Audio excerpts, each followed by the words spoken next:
పేదల సేవల్లో social re-engineering.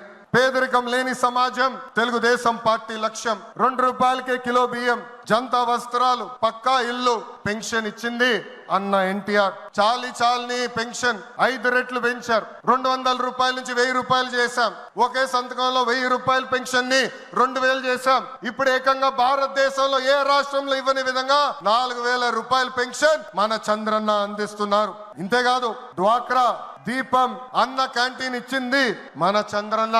భారతదేశంలో ఏ నాయకుడు సాహసం చేయలా, కానీ మన నాయకుడు చంద్రన్న సాహసం చేసి ఎన్ని ఆర్థిక ఇబ్బందులున్నా ఇచ్చిన బాబు సూపర్ 6 హామీ నిలబెట్టుకునేందుకు ముందలికి అడుగులేస్తున్నారు. మన ప్రభుత్వ అధికారులకు వచ్చిన వెంటనే పెన్షన్ పెంచాం, మూసేసిన అన్న క్యాంటీన్ తిరిగి ప్రారంభించాం, మెగా డిఎస్సి ఏర్పాటు చేశాం. వచ్చే నెలలో తల్లికి వందనం ఇస్తున్నాం. ఆగస్టు మాసంలో ఉచిత బస్ ప్రయాణం కూడా మన ప్రభుత్వం అందజేయబోతుంది. ఇప్పుడు ఏకంగా P4 కాన్సెప్ట్ తో పేదరికం నుంచి కుటుంబాలు బయటికి తీసుకొచ్చేందుకు చేయూత అందిస్తున్నారు మన చంద్రన్న.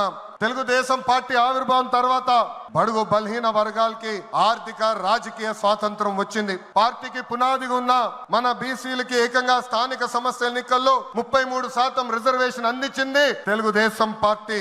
అందరికీ ఆమోదంతో ఏకంగా వర్గీకరణ చేసింది కూడా తెలుగుదేశం పార్టీ.